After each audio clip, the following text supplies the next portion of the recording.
Yes.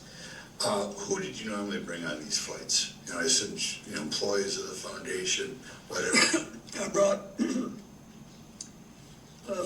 people who work with me, especially people who would have to follow up on the fundraising, or people who were involved in my AIDS work.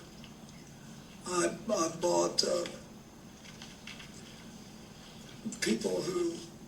Just like I never go anywhere alone. You never went anywhere alone, right? What? No. I said, And I had the Secret Service with me. And then on occasion, I'm leaving Thailand in a few days. Coming soon. Who had volunteered to help us and wanted to see what we were doing. For example, I think it was on one of these trips, I think, that I had my first trip for the man who's now the governor of Illinois, J.B. Pritzker, and his wife. They helped me get started. It's all a matter of public record. Okay. As far as on your normal trips, How much is Trump per month? Are you listening to me? 4 or 5 people connected to your foundation who you remember were most frequently on these trips or were most important on the trips? Could you give us the names? Well, Doug Mann, Justin Cooper, Aaron Magaziner, and I can't remember who else. I'd be glad to look. We'll give you a couple seconds to think. I can't remember who worked for me 10 years ago, so I don't expect you. But anybody else you can think of? It was 24 years ago. I'll be glad to try to find out who else there. Okay, but when you were on the plane, first of all, what did the plane look like when you got out? Could you describe what it looked like? It was at first it looked like a commercial airplane. You know, seats on both sides of the aisle. Yeah. And typically, our crew kind of filled it up for a few, however many people, depending on how many people we had.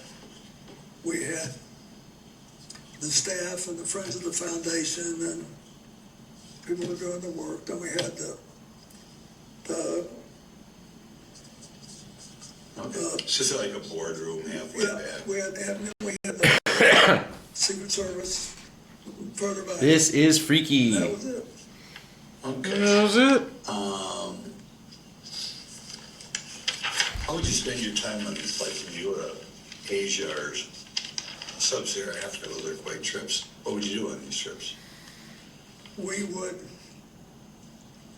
spend a fair amount of time talking about what we were going to do at the next stop. You know, we worked a lot. Then we... What would you do at these locations? Talk about what we're going to do at the next location? Okay, then what did you do before you went to the location?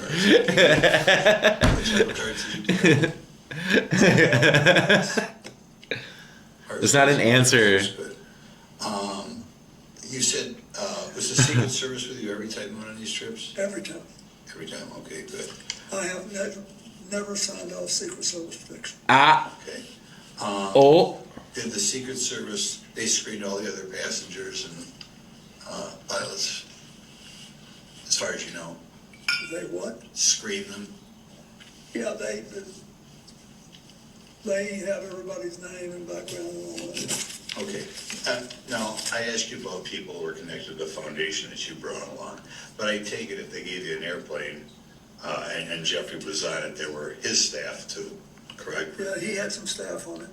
Any of those people you remember, men, women? Well, I remember Glenn was there, and there were always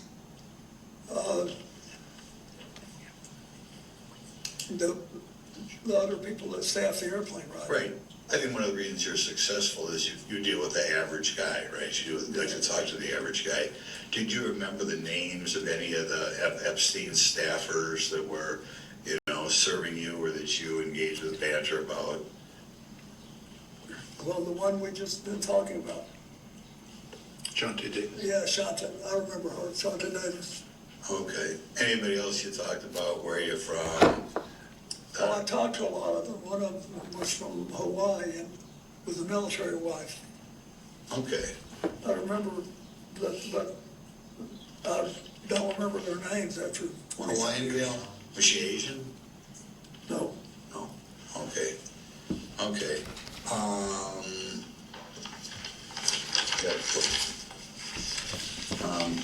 Were there ever new people that you remember joining in the, this is kind of what, spread out over what, 4 or 5 years? Or 2 or 3 years, I guess, on the, 2 years on the flight. Did you ever get to the Virgin Islands other than on these planes? Have you ever been in U.S. Virgin Islands in your life? Oh, yes, I worked, my foundation did a lot of work in the Virgin Islands. And you also vacationed there as president? Well, yeah, and when I was president, Hillary and I vacationed there, and we liked it very much. Okay, But when they had the hurricane in 2017, we went to the islands and tried to help. My foundation did, okay. and we did a lot of work there. Okay, we have another question. You know, when you read about this, and obviously these files have received a lot of public attention, recently a columnist pointed out that one of the reasons this human trafficking was allowed to exist is there were lawyers, sometimes high-priced lawyers, who were able to bring, I guess particularly from Eastern Europe, Eastern European girls through here, you know, negotiate the immigration laws and such. And particularly some very high-priced famous lawyers were hired, and apparently, I don't know, they couldn't find anything better to do when they left Washington.